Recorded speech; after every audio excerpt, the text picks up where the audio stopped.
YS షర్మిలమ్మ గారు చాలాసేపు మీడియాతో మాట్లాడుతూ జగన్మోహన్ రెడ్డి గారి వ్యక్తిత్వం పైన దాడి చేయడం జరిగింది. ఇదేమీ కొత్త కాదనుకోండి. గత 3 సంవత్సరాలుగా షర్మిలమ్మ గారు, సునీతమ్మ గారు జగన్మోహన్ రెడ్డి గారి వ్యక్తిత్వం పైన దాడి చేస్తూనే ఉన్నారు. ఆయన వ్యక్తిత్వాన్ని హననం చేయడమే ప్రధానమైన లక్ష్యంగా వారి యొక్క ప్రయాణం జరుగుతుంది, రాజకీయ ప్రయాణం. కాకపోతే నిన్నటి దినం షర్మిలమ్మ మాట్లాడినప్పుడు హద్దులు దాటి మాట్లాడినారు. గతంలో మాట్లాడిన దానికంటే హద్దులు దాటి ఇది మాట్లాడచ్చునా మాట్లాడకూడదా అనే అభిప్రాయాన్ని కూడా దాటి వాళ్ళ అన్నగారి పైన విపరీతమైనటువంటి వ్యక్తిత్వ హననం చేస్తూ దాడి చేసినారు. ఇక నేను జీర్ణించుకోలేకపోతానా. రాజశేఖర రెడ్డి గారి కూతురు కదా, జగన్మోహన్ రెడ్డి గారి సోదరి కదా అని చెప్పి చాలా వరకు మేము మెన్నుకుండిపోయినాం. ఇప్పుడు మా మనసు కూడా హద్దులు దాటి వాస్తవ సత్యాలను ప్రజలకు చెప్పాలా, కొన్ని ప్రశ్నలు ఆయమ్మను కూడా అడగాలనుకుంటున్నా.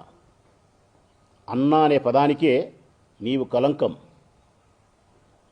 శత్రువులు కూడా ఇట్లుండరు. ఇది మీరు మాట్లాడిన మాటమ్మ.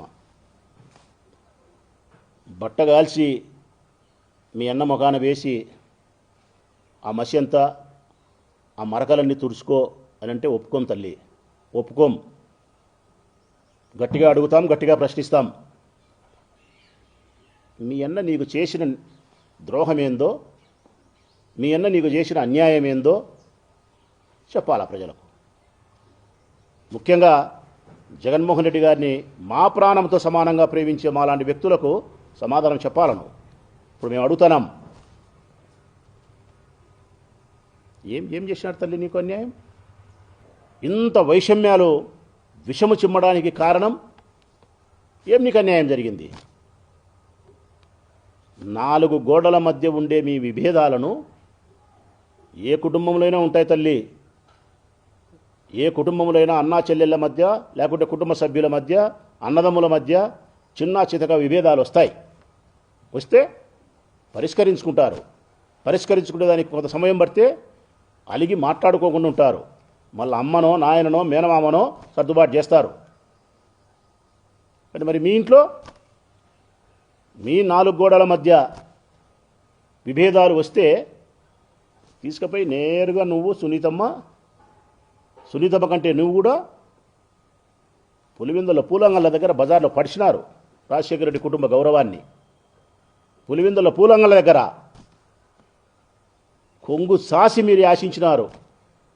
మా అన్న గౌరవాన్ని బజారుకి ఈడుస్తానాం, మా అన్న మర్యాదను తీసి బజార్లో 3 దుడ్లకు అమ్ముతానాం, ఇదిగో మీకు చెంగు దాసి యాచిస్తానా, నాకు భిక్ష వేయండి అని చెప్పి పులివెందుల పూలంగల కాడ బజారుకి ఇచ్చినారు. ఇది కూడా మాకు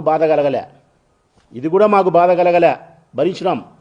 రాజశేఖర రెడ్డి బిడ్డగా, జగన్మోహన్ రెడ్డి గారి సోదరిగా. ఇంకా భరించడానికి వీలు లేదంటే కన్నా మీ ఇంట్లో, మన ఇంట్లో, మన ఇంట్లే, మేమందరం మీ కుటుంబ సభ్యులమే. నీకు, మీ అన్నకు, జగనన్నకు, మీ కుటుంబ సభ్యుల మధ్య ఏదైనా విభేదాలు వచ్చి మీరు మాట్లాడుకుంటే, రాత్రి 8 గంటకో 7 గంటకో కొద్దిగా వాదించుకుంటే, వాగ్వివాదం జరిగితే, తెల్లవారే తలకి ఆంధ్రజ్యోతి పత్రికలో మీ ఇంట్లో జరిగిన యాజ్ ఇట్ ఈజ్ మక్కి మాట ఆంధ్రజ్యోతి పత్రికలో బ్యానర్ ఐటమ్గా వస్తుంది. ఏబిఎన్ ఛానల్లో కథలుగా చూపిస్తారు. ఎవరు చెప్తున్నారమ్మా? జగన్మోహన్ రెడ్డి ఏబిఎన్ రాధాకృష్ణకు ఫోన్ చేసి మా చెల్లెలు నేను కొట్లాడుకున్నాం, వాదించుకున్నాం, ఇది పద్దనే పత్రికల్లో రాసి టీవీ ఛానల్లో చూపించి మా నాయన యొక్క కుటుంబ గౌరవాన్ని బజారుకి ఈడ్చండి అని చెప్పి జగన్మోహన్ రెడ్డి గారు చెప్పినారమ్మా? మీరు చెప్తున్నారు. మీ ఫోన్లు పరీక్షిస్తే, సునీతమ్మ ఫోను కానీ మీ ఫోను కానీ,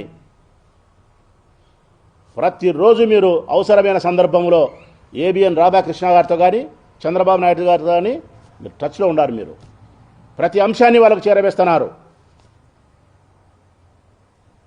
రాజశేఖర రెడ్డిని జీవితాంతం వ్యతిరేకించినటువంటి చంద్రబాబు నాయుడు, రాజశేఖర రెడ్డిని అవమానించినటువంటి చంద్రబాబు నాయుడు, ఒక్క మాటలో చెప్పాలంటే రాజశేఖర రెడ్డి మరణించినప్పుడు ఈ రాష్ట్రమంతా బాధపడింది.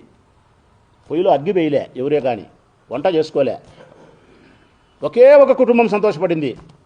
ఆ ఒక్క కుటుంబమే రాజశేఖర రెడ్డి చనిపోయినప్పుడు సంతోషపడిన కుటుంబం చంద్రబాబు నాయుడు. మీ నాయన చనిపోతే సంతోషపడినటువంటి వ్యక్తితో మీరు చెలిమి చేస్తారా?